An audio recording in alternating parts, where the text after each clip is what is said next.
심판과 구원은 함께 있는 거예요. 그래서 심판이 있으면 그 심판 가운데 반드시 하나님의 구원이 있는 거죠. 그래서 우리가 가지고 있는 이 종말론적 신앙이라고 하는 것은 누군가에게는 그것이 종말, 심판이지만 그 안에서 또한 하나님께서는 은혜로, 긍휼로 그 안에 구원을 베푸신다 이렇게 말씀하셔요.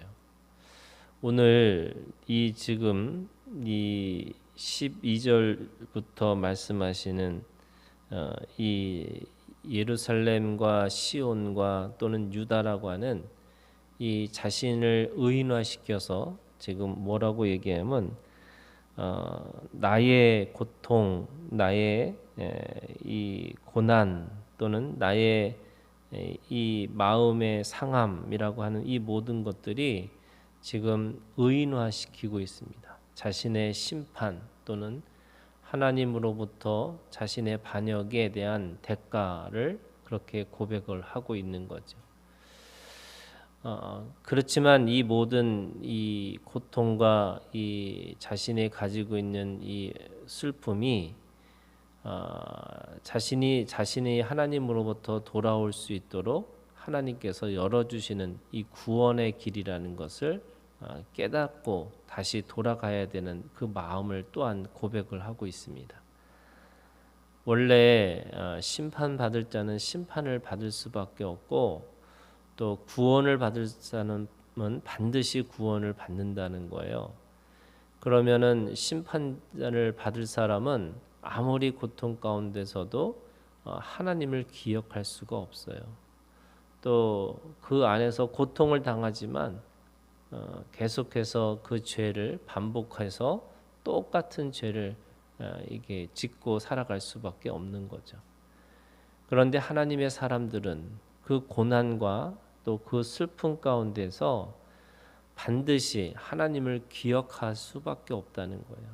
그래서 그 고난과 슬픔 가운데서도 그들은 바로 하나님 앞에 돌아올 수 있는 믿음이 있는 거고 그 돌아오는 믿음을 통해서 하나님 앞에 구원받는다라고 하는 거죠.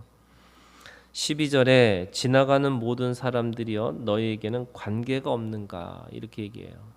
이 관계가 없다는 말은 지금 자신이 갖고 있는 이 고통 또는 이 하나님 앞에 당하는 이 괴로움이 너희들도 똑같이 그럴 수밖에 없는 그런 처지가 될 것이다 라고 우리한테 말씀하고 있는 거죠. 우리는 누가 죄 가운데 또는 저주 가운데 심판에 대해서는 쉽게 말을 하는 거예요. 그렇기 때문에 그 쉽게 말하는 것 때문에 자신은 거기에서 떨어져 있고 멀어져 있다고 착각하는 거죠.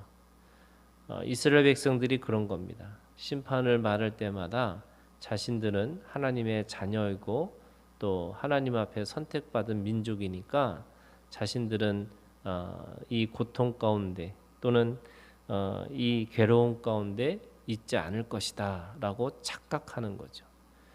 그런데 이 죄라고 하는 것은 이 죄 때문에 오는 고통과 괴로움은 누구든지죠. 그 누구든지 그 죄의 대가와 그 죄의 그 결과로 살아갈 수밖에 없는 운명과 같다. 그래서 누구든지 이 예수를 믿는 믿음으로 갖지 않으면 어떤 사람도 그 안에서 구원받을 자가 없다라고 얘기하는 거죠. 육적인 이스라엘도 하나님 앞에 죄 가운데 심판을 받지 않으면 결코 이 내면에 이면적 유대인이 될 수 없는 거고 또 믿음으로 온전히 구원에 이르는 믿음으로 그렇게 나갈 수 없다라고 말씀하고 있는 겁니다. 자신이 가지고 있는 이 고통이 얼마나 힘드냐면 지금 높은 곳에서 나의 골수에 불을 보내요 이렇게 돼 있어요. 그뿐만 아니라 내 발 앞에 그물을 치사 나를 물러가게 하셨으며 종일토록 나를 피곤하게 하여 황폐하게 하셨도다. 지금 골수에 불이 내리고 발 앞에 그물이 있고 또 종일 내가 나를 피곤하게 해서 내가 황폐할 수밖에 없다. 그래서 그 죄악의 멍에를 그의 손으로 묶고 얽어 내 목에 올리사 내 힘을 피곤하게 하셨다. 이 죄의 무게가 얼마나 힘들고 어렵냐면 그것이 멍에를 매는 것과 같은 그런 이 감당할 수 없는 그런 고통을 또는 그런 이 고난을 받을 수밖에 없다라고 얘기하는 거죠. 뿐만 아니라 15절에 보니까 청년들이 처녀딸 유다가 이렇게 얘기하는데 이 말은 이 청년들과 이 처녀라는 말은 결코 그들이 미래도 없다라고 얘기하는 거예요. 그러니까 더 이상 지금 당하는 이 고통을 내가 견딜 수 있는 것은 어떤 미래의 이 처녀들과 청년들이 있기 때문에 내가 견딜 수 있다라고 생각했지만 그들조차도 부서졌고 또 밟혔다라고 이야기를 하고 있는 거죠. 그러니까 그저 그들에게서 이 눈물이 물같이 흘러내릴 수밖에 없다. 그래서 내가 이 원수들이 이기고 또 이 자녀들이 외로울 수밖에 없는 그런 처지가 되었다는 것을 고백합니다. 그 왜 이런 일이 벌어졌을까라고 생각하니까 18절에 이렇게 얘기하죠. 여호와는 의로우시도다. 그러니까 하나님의 의로움 때문에 하나님의 공의와 하나님의 정의로 인해서 자신들이 이렇게 이 처지가 될 수밖에 없었고 그래서 그 의로우심을 따라서 살아야 되는데 그 살지 못한 것 때문에 그 명령을 하나님의 명령을 거역한 것 때문에 그들이 그 고통 가운데 있을 수밖에 없었다 이렇게 얘기하는 겁니다. 거기에 그 안에 있는 이 시온에 또 예루살렘에 있었던 제사장, 장로 그들이 어른이라고 하는 그 권위자들조차도 사실은 다 심판 가운데 있을 수밖에 없고 그렇기 때문에 그 속에서 자신의 상한 마음 또는 이 고통받는 이 마음 또 그렇게 자신이 탄식하는 그 소리 이 모든 것들이 하나님 앞에서 하나님 공의로운 하나님 앞에서 다시 돌아오게 하시는 하나님의 방편 또는 하나님의 우리에게 주신 그 은혜의 수단이라고 이야기할 수가 있는 거죠.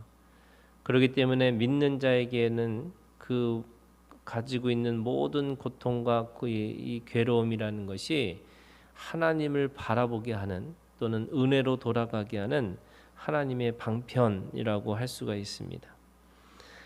마지막에 22절에 그들의 모든 악을 주 앞에 가지고 오게 하시고 나의 모든 죄악들로 말미암아 내게 행하신 것 같이 그들에게 행하옵소서. 나의 탄식이 많고 나의 마음이 병들었나이다. 지금 이 모든 하나님의 공의와 정의라는 것은 믿는 자든 믿지 않는 사람이든 하나님의 공의가 그 안에 있다라고 이야기하시는 거죠. 그런 의미에서 우리가 이 죄라고 하는 것은 결코 주님 앞에 돌아오지 않으면 또 주님의 공의와 정의를 행하고 살지 않으면 결코 우리가 그 속에서 구원을 받을 수 없는 존재라고 하는 것을 깨닫는 겁니다. 죄를 통해서 피할 수 없는 우리의 가지고 있는 결과가 있는 거고 이 믿음이 아니고서는 그 심판 가운데 누구도 살아남을 수 없다는 것을 빨리 깨닫는 것이 우리가 가지고 있는 믿음이라고 할 수 있는 거죠. 그래서 우리가 가지고 있는 믿음이라고 하는 것은 그 고난과 이 힘듦과 또 그 모든 눈물을 끝내고 그 안에서 참된 소망을 가질 수 있는 그래서 예수 그리스도가 우리에게 참된 소망인 것을 우리를 그 믿음을 통해서 우리가 그것을 깨닫게 되어지는 겁니다. 오늘도 우리가 주님 앞에 믿음의 삶으로 믿음의 승리를 하는 오늘 하루가 되기를 주님의 이름으로 축원합니다.